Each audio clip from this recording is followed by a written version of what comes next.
यानी गुणों में भिन्नताएं। आज के अध्याय में हम पढ़ेंगे जिसमें लोग एक दूसरे से भिन्न होते हैं, उन मनोवैज्ञानिक गुणों को समझ सकेंगे। मनोवैज्ञानिक गुणों के मूल्यांकन के लिए प्रयुक्त विभिन्न विधियों को सीख सकेंगे, व्याख्या कर सकेंगे कि बुद्धिमत्तापूर्ण व्यवहार किसे कहते हैं। मानसिक रूप से चुनौतीग्रस्त एवं प्रतिभाशाली व्यक्ति की पहचान के लिए मनोवैज्ञानिक बुद्धि का मूल्यांकन किस प्रकार करते हैं जान सकेंगे। भिन्न भिन्न संस्कृतियों में किस प्रकार बुद्धि का अर्थ भी भिन्न भिन्न होता है। बुद्धि तथा विषमता में विभेद को समझ सकेंगे।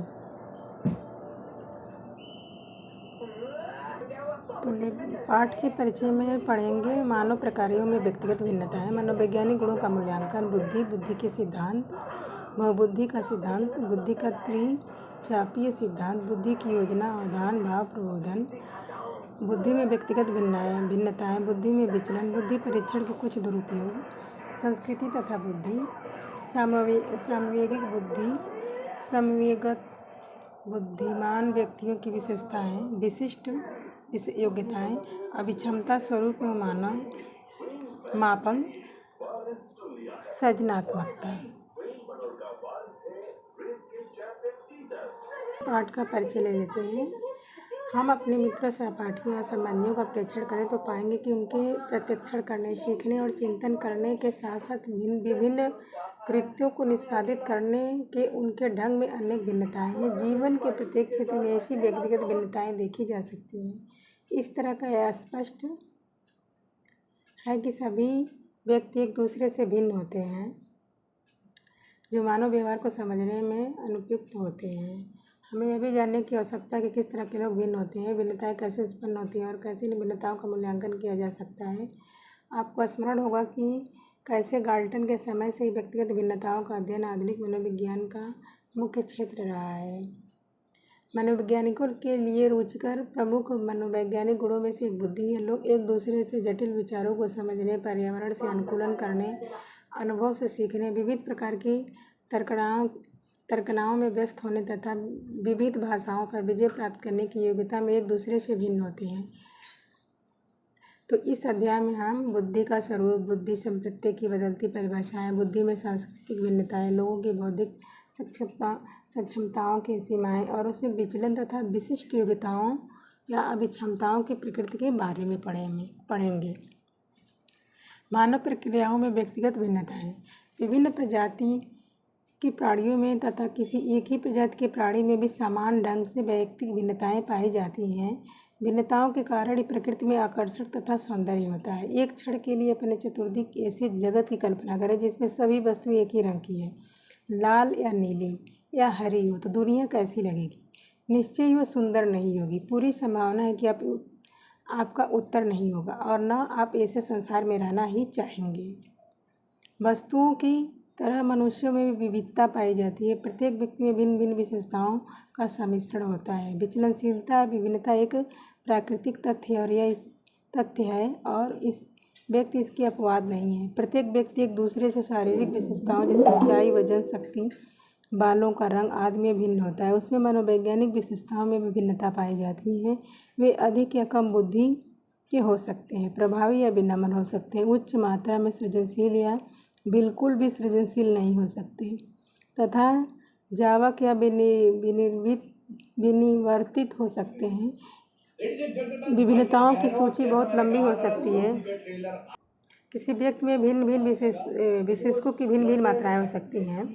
इस प्रकार इसमें से प्रत्येक व्यक्ति अद्वितीय होता है, क्योंकि प्रत्येक व्यक्ति विभिन्न विशेषकों के विशिष्ट सम्मिश्रण को अभिव्यक्त करता है। आप प्रश्न कर सकते हैं कि प्रत्येक व्यक्ति क्यों कैसे एक दूसरे से भिन्न हो जाता है।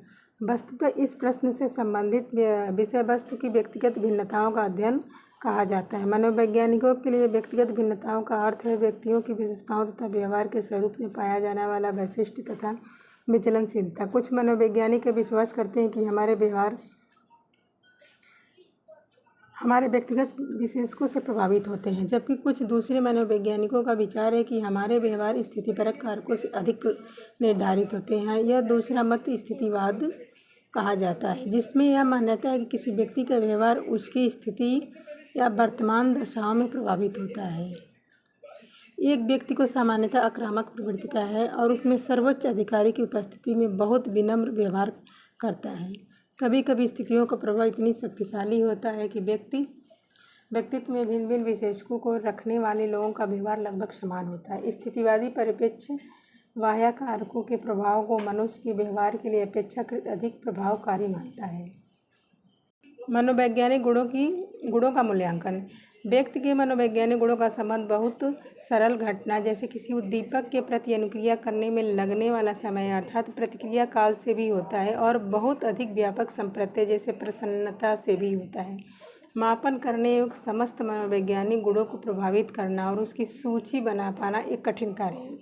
किसी मनोवैज्ञानिक गुण को समझने का पहला चरण उसका मूल्यांकन करना है। मूल्यांकन करने का अर्थ व्यक्ति के मनोवैज्ञानिक गुणों का मापन करने से है।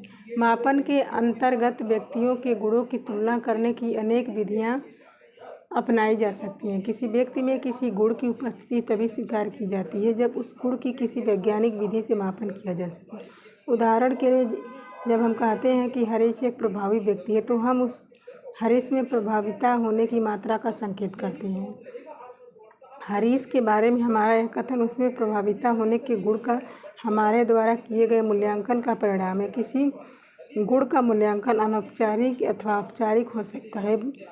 मनोवैज्ञानिक मूल्यांकन वस्तुनिष्ठ, मानकीकृत तथा व्यवस्थित रूप में किया जाता है। दूसरी ओर अनौपचारिक मूल्यांकन में जिन व्यक्तियों का किया जाता है उसके बदल जाने से तथा मूल्यांकन करने वाले व्यक्तियों के बदल जाने से परिवर्तित होता रहता है, जिसमें प्राप्त परिणाम या मूल्यांकन की व्यक्तिनिष्ठ व्याख्या होने लगती है। मनोवैज्ञानिक गुणों के औपचारिक मूल्यांकन के लिए वैज्ञानिकों को प्रशिक्षित किया जाता है। मूल्यांकन कर लेने के पश्चात प्राप्त सूचनाओं के आधार पर हम हरीश द्वारा भविष्य में किए जाने वाले व्यवहारों का पूर्वकथन कर सकते हैं। हम यह पूर्वकथन कर सकते हैं कि यदि भविष्य में हरीश को किसी दल का नेतृत्व करने का अवसर दिया जाए तो उसके एक सत्तावादी नेता होने की संभावना अधिक होगी। यदि हमें यह पूर्वकथन के अनुसार उत्पन्न स्थिति ग्राह्य नहीं है तो हम इसे हस्तक्षेप करते हुए हरीश के व्यवहारों में परिवर्तन लाने का प्रयास कर सकते हैं। मूल्यांकन किए जाने के लिए किसी गुण का चयन हमारे उद्देश्यों पर निर्भर करता है। यदि हम किसी कमजोर विद्यार्थी द्वारा परीक्षा में अच्छा निष्पादन करने में सहायता करना चाहते हैं तो हमें उसकी बौद्धिक शक्ति तथा कमजोरियों का मूल्यांकन करना होगा।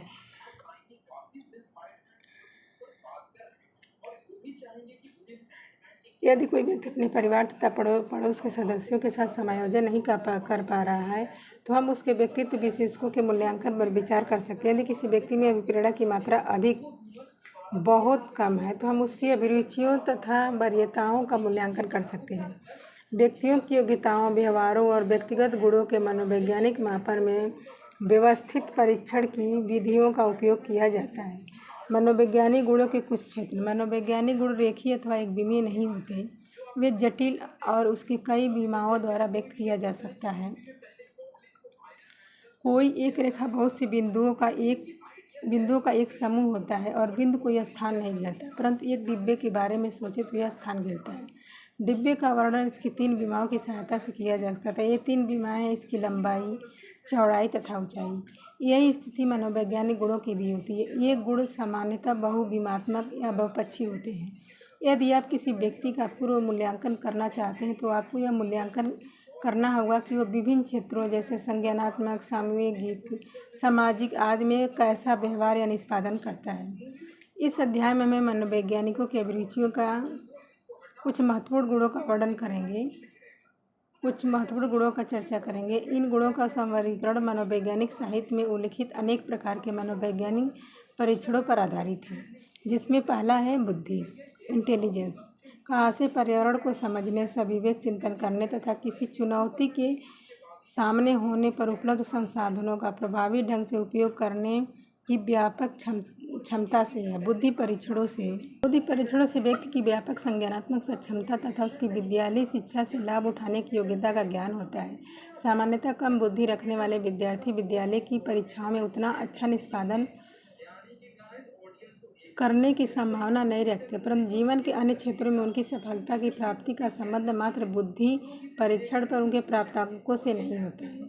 अभिक्षमता, एप्टीट्यूड। का अर्थ है किसी व्यक्ति की कौशलों के अर्जन के लिए अंतर्निहित संभाव्यता से है। अभिक्षमता परीक्षणों का उपयोग यह पूर्वकथन करने में किया जाता है कि व्यक्ति उपयुक्त पर्यावरण और प्रशिक्षण करने पर कैसा निष्पादन कर सकेगा। एक उच्च यांत्रिक अभिक्षमता वाला व्यक्ति उपयुक्त प्रशिक्षण का अधिक लाभ उठाकर एक अभियंता के रूप में कार्य कर सकता है। इसी प्रकार भाषा की उच्च अभिक्षमता वाले एक व्यक्ति को प्रशिक्षण देकर एक अच्छा लेखक बनाया जा सकता है। अभिरुचि इंटरेस्ट का अर्थ है किसी व्यक्ति द्वारा दूसरी क्रियाओं की अपेक्षा किसी एक या एक से अधिक विशिष्ट क्रियाओं में स्वयं को अधिक व्यस्त रखने की वरीयता से है। विद्यार्थियों की अभिरुचि के मूल्यांकन से हमें यह निर्णय लेने में सहायता मिल सकती है कि वे किन विषयों या पाठ्यक्रमों का प्रसन्नता के साथ अध्ययन कर सकते हैं। अभिरुचि का यह ज्ञान हमें विकल्पों के निर्धारण में सहायता करता है, जो जीवन में संतुष्टि के साथ साथ कार्य निष्पादन को उन्नत करता है। व्यक्तित्व पर्सनालिटी का अर्थ व्यक्ति की अपेक्षाकृत अस्थायी प्रकार की उन विशेषताओं से है जो उसे अन्य समान व्यक्तियों से भिन्न बनाती है। व्यक्तित्व परीक्षण व्यक्ति की अद्वितीय विशेषताओं जैसे व्यक्ति प्रभावी है या विनम्र है, जावक है या विनिवर्तित, संवेगता स्थिर है या तुनक मिजाज आदि का मूल्यांकन करने का प्रयास करता है। व्यक्तित्व मूल्यांकन हमें किसी व्यक्ति के व्यवहारों की व्याख्या करने में सहायता प्रदान करने के साथ साथ यह पूर्वकथन करने की क्षमता प्रदान करता है कि व्यक्ति भविष्य में कैसा व्यवहार करेगा। वैल्यू मूल्य आदर्श व्यवहारों के संबंध में व्यक्ति के अस्थायी विश्वास होते हैं। व्यक्ति के मूल्य उसके जीवन में व्यवहारों के लिए एक मानक निर्धारित करते हैं और उन्हें निर्देशित करते हैं कि मूल्यों द्वारा ही व्यक्ति दूसरे व्यक्तियों के व्यवहारों के औचित्य का मूल्यांकन करता है। मूल्यों के मूल्यांकन में हम किसी व्यक्ति के प्रभावी मूल्यों का निर्धारण करते हैं। उदाहरण के लिए मूल्यांकन द्वारा हम यह जानना चाहते हैं कि किसी व्यक्ति में राजनीतिक, धार्मिक, सामाजिक, आर्थिक आदि मूल्यों में से कौन सा मूल्य उसके व्यवहार को निर्देशित करने हेतु प्रभावी रहता है। आगे हम पढ़ेंगे मूल्यांकन की विधियाँ। मनोवैज्ञानिक मूल्यांकन के लिए अनेक विधियाँ प्रयोग की जाती हैं, जिसमें कुछ निम्नवत हैं। मनोवैज्ञानिक परीक्षण साइकोलॉजिकल टेस्टिंग व्यक्ति की मानसिक तथा व्यवहारपरक विशेषताओं का वस्तुनिष्ठ तथा मानकीकृत मापक होता है। ऊपर बताई गई सभी मनोवैज्ञानिक विशेषताएं की सभी बीमारियों के मापन के लिए वस्तुनिष्ठ परीक्षण विकसित किए जा चुके हैं। क्लिनिकल निदान, निर्देशन, कार्मिक चयन, स्थान तथा प्रशिक्षण आदि कार्यों में इन परीक्षणों का व्यापक रूप से उपयोग किया जाता है। वस्तुनिष्ठ परीक्षणों के अतिरिक्त मनोवैज्ञानिकों ने विशेष रूप से व्यक्तित्व के मूल्यांकन के लिए कुछ प्रक्षेपी परीक्षणों का भी निर्माण किया है। साक्षात्कार इंटरव्यू की विधि में परीक्षणकर्ता व्यक्ति से वार्तालाप करके सूचनाएं एकत्र करता है। आप इसे प्रयुक्त होते हुए भी देख सकते हैं जब कोई परामर्श किसी सेवार्थी से अंतःक्रिया करता है। एक विक्रेता घर घर जाकर किसी विशिष्ट उत्पाद की उपयोगिता के संबंध में सर्वेक्षण करता है। कोई नियोक्ता अपने संगठन के लिए कर्मचारियों का चयन करता है अथवा कोई पत्रकार राष्ट्रीय व अंतर्राष्ट्रीय महत्व के विषयों पर महत्वपूर्ण व्यक्तियों का साक्षात्कार करता है। अगला है केस अध्ययन, व्यक्ति अध्ययन या केस स्टडी। विधि में व्यक्ति किसी व्यक्ति के मनोवैज्ञानिक गुणों तथा उसके मनोसामाजिक और भौतिक पर्यावरण के संदर्भ में उसके मनोवैज्ञानिक इतिहास आदि का गहनता से अध्ययन किया जाता है। नैदानिक मनोवैज्ञानिक इस विधि का व्यापक रूप से उपयोग करते हैं। इच्छुक व्यक्ति उन महान व्यक्तियों के जीवन के केस विश्लेषणों द्वारा उन व्यक्तियों के जीवन अनुभवों से सीख प्राप्त करता है। व्यक्ति अध्ययन में विभिन्न विधियों जैसे साक्षात्कार, प्रेक्षण, प्रश्नावली, मनोवैज्ञानिक परीक्षण आदि के उपयोग से प्रदत्त या आंकड़े एकत्र किए जाते हैं। प्रेक्षण ऑब्जर्वेशन में व्यक्ति की नैसर्गिक या स्वाभाविक दशा में घटित होने वाली तत्क्षणिक व्यवहारपरक घटनाओं का व्यवस्थित, संगठित तथा वस्तुनिष्ठ ढंग से अभिलेख तैयार किया जाता है। कुछ गोचर जैसे मातृ शिशु अंतःक्रिया का अध्ययन प्रेक्षण प्रणाली द्वारा सरलता से किया जा सकता है। प्रेक्षण प्रणाली की एक बड़ी समस्या यह है कि इसमें स्थिति पर प्रेक्षक का बहुत कम नियंत्रण होता है और प्रेक्षण से प्राप्त विवरण प्रेक्षक द्वारा वस्तुनिष्ठ व्याख्या की जा सकती है।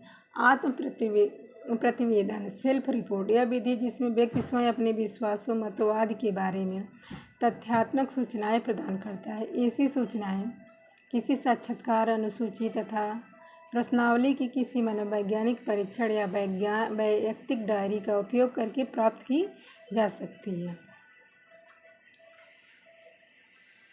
अगला पॉइंट हम पढ़ेंगे बुद्धि। बुद्धि क्या है? व्यक्तियों की पारस्परिक भिन्नता जानने में बुद्धि का एक मुख्य निर्मिति है। किसी व्यक्ति की बुद्धि जानने से भी यह ज्ञात होता है कि वह अपने पर्यावरण के अनुकूल अपने व्यवहार को किस प्रकार अनुकूलित करता है। इस खंड में आप बुद्धि तथा उसके विभिन्न स्वरूप के बारे में पढ़ेंगे।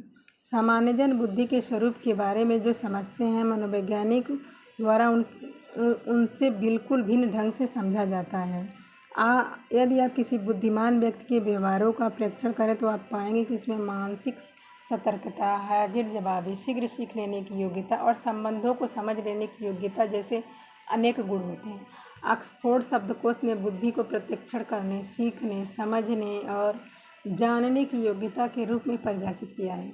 बुद्धि के प्रारंभिक सिद्धांतकारों ने भी इन्हीं गुणों द्वारा बुद्धि को परिभाषित किया था। अल्फ्रेड बीने बुद्धि के विषय पर शोध कार्य करने वाले पहले मनोवैज्ञानिक में से एक हैं। उन्होंने बुद्धि को अच्छा निर्णय लेने की योग्यता, अच्छा बोध कराने की योग्यता, अच्छा तर्क प्रस्तुत करने की योग्यता के रूप में परिभाषित किया है।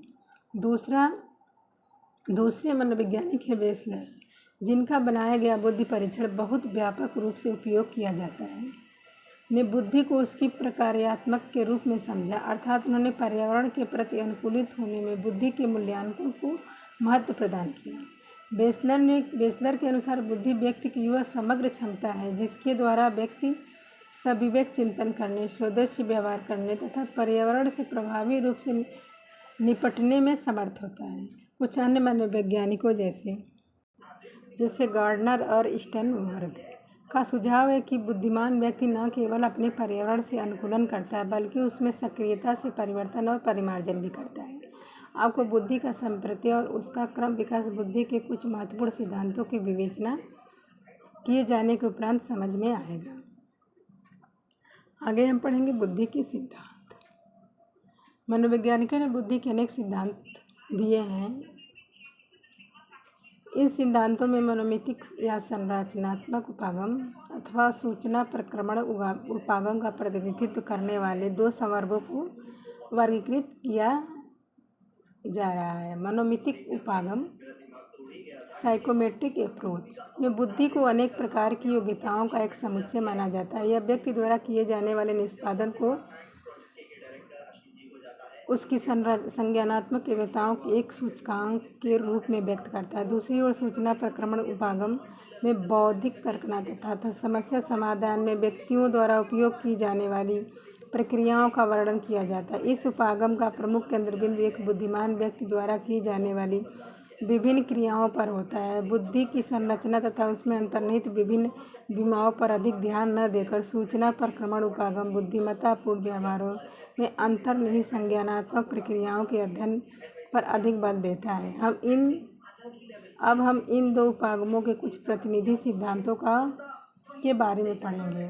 संप्रत्यय को मानसिक संक्रियाओं के रूप में औपचारिक बनाने का प्रयास करने वालों में अल्फ्रेड बीने प्रथम मनोवैज्ञानिक थे। बीने के पहले बुद्धि के संबंध में साधारण वर्णन भिन्न भिन्न सांस्कृतिक परंपराओं में उपलब्ध अनेक दार्शनिक निबंधों में मिलता है।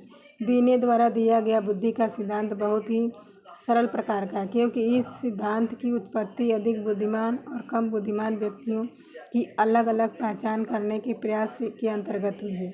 इसलिए बीने ने बुद्धि को योग्यताओं का एक समुच्चय माना जिसका उपयोग व्यक्ति के पर्यावरण में स्थित किसी एक या समस्त समस्याओं का समाधान करने में किया जाता है। उनका सिद्धांत बुद्धि के एक कारक सिद्धांत के रूप में जाना जाता है। जब मनोवैज्ञानिक ने बीने द्वारा निर्मित किए गए बुद्धि परीक्षण द्वारा व्यक्तियों से प्राप्त आंकड़ों का विश्लेषण करना प्रारंभ किया तो यह सिद्धांत विवादग्रस्त हो गया। 1927 में चार्ल्स स्पिरियर ने बुद्धि का द्विकारक सिद्धांत प्रस्तावित किया।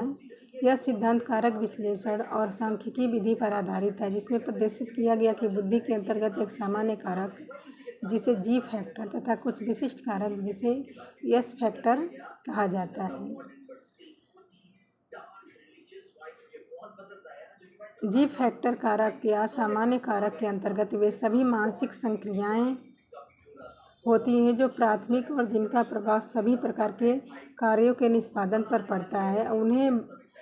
उन्होंने बताया कि प्रत्येक व्यक्ति में जनरल फैक्टर या सामान्य कारक के साथ साथ कई विशिष्ट योग्यताएं भी होती हैं। इन विशिष्ट योग्यताओं को उन्होंने इस विशिष्ट कारक कहा, जिसमें श्रेष्ठ गायक, वास्तुकार, वैज्ञानिक तथा खिलाड़ी आदि।